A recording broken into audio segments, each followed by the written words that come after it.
I'm only burning my half. All you care about is money. This town deserves a better class of criminal. And I'm gonna give it to them. Tell your men they work for me now. This is my city. They won't work for free. Why don't we cut you up into little pieces and feed you to your pooches? And then we'll see how loyal a hungry dog really is. It's not about money.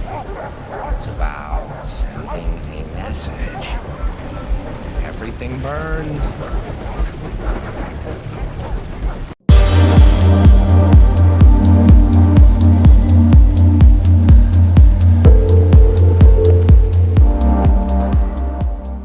Hello everyone, this is PK Entertainment and we are back again, and here now we have another video for you. And recently a subscriber asked me to take a look back on Heath Ledger's performance as the Joker, and asked the question whether his performance was a truly great one or was it massively overrated. Now when we talk about this, we are of course mentioning the movie The Dark Knight, so just beware of any spoilers just in case you haven't indeed seen the movie.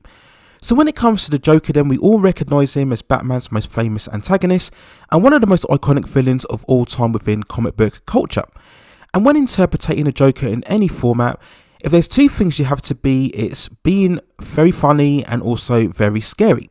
A lot of the time, at the same time. Yes, there has to be that craziness and insanity, a certain wackiness to create that psychotic nature of the character. And when looking at Heath's portrayal, I think he covers most of these aspects well enough to be considered a great rendition of the character. Now, as we all know, there was a huge amount of hype when The Dark Knight was released back in 2008, especially surrounding the actor's death, and at the time of the movie, many people led his performance to believe that it was the most definitive take on a character. But overall, I do believe that yes, he did justify the hype surrounding his overall performance. I think his version was very much the contemporary one, fitting in with the current climate at the time of the movie's release. And of course, we've seen plenty of different takes of the character, and I think overall Heath's version is one of a full-on anarchist, very much an agent of chaos. There's no real reasoning or motivation behind his actions, and this is something we'd expect from the character in general. If we were to suggest that there was a sort of motivation, it's probably that he loves having Batman within his world, as if he needs Batman as some sort of dance partner almost within his own universe. And one of the elements that I love about this version is that it's his overall ideal, it's his line of thinking, it's his psychology. We have those certain scenes when he talks about chaos and how it's fair, and also in another scene where he talks about it not being about the money, it's about sending a message. And it's little lines like this that make him a fascinating character. I mentioned before about the Joker having a certain intensity, and Heath's version definitely has that. All of the scenes when he talks about how he got his scars really do create a lot of gripping tension. A lot of the time because you generally want to know how he got the scars, but the movie made a very smart decision to leave all of that to mystery, as the Joker gives multiple versions of this story. And as we all know, the Joker is best handled without any backstory or emotional weight. Now, whilst I feel there are certain Batman villains with even more complexity, by leaving an empty backstory for the Joker, that actually adds to its overall threat and danger. Now, as with all great performances in any role, the best ones always have memorable lines, and Heath's version definitely has plenty of that. He has plenty of dialogue that is still referenced to and quoted today. And in terms of his look, he very much reflected the Joker's image closely enough. Now, in this film, they went for far more of a grungier look with his longer hair, and this look was very much in keeping with the modern up-to-dateness, trying to portray very much more of that realistic vision.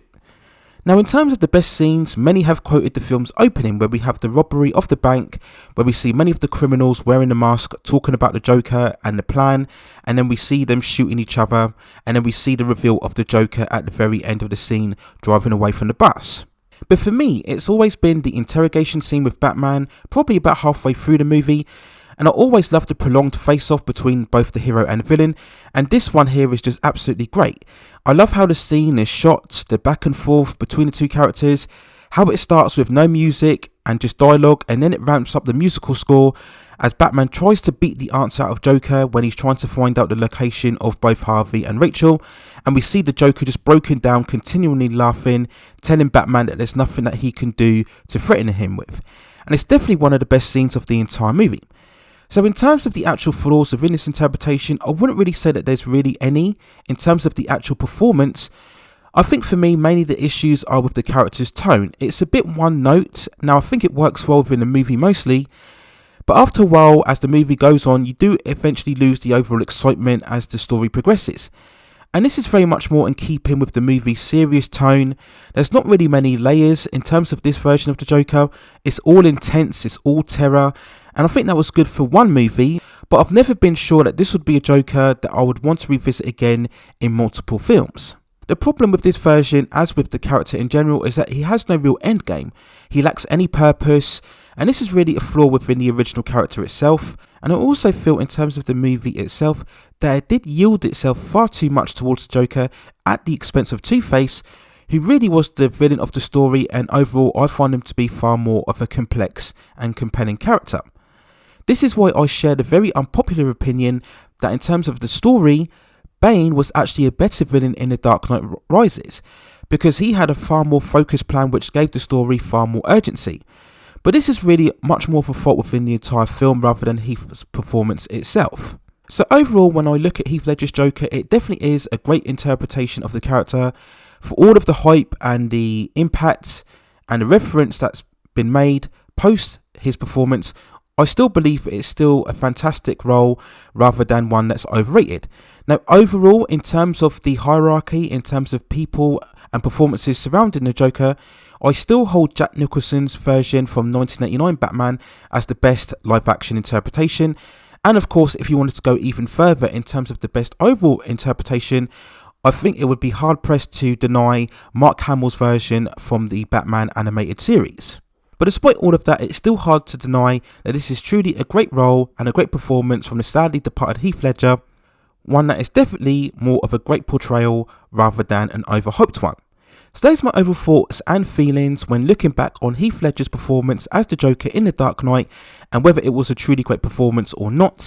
Let me know what you think in the comments below if you have any thoughts regarding Heath Ledger. Do you think his version was overall the best in terms of the Joker? How do you think it compares to recent versions that we've seen in the Gotham TV series, and also most recently Matt Reeves' Batman, and also Jared Leto's version in the Suicide Squad? If you don't believe Heath Ledger's version was the best, then let me know which version do you think is the best live action Joker, and then we can have further debate and discussion after that.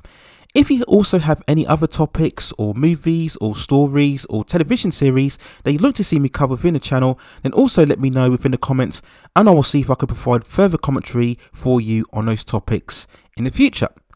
Please also hit and like those subscription and notification buttons so I can provide you with more high quality content like this in the future. But that's it for now. Take care of yourselves, stay at safe distances, and I will see you very, very soon.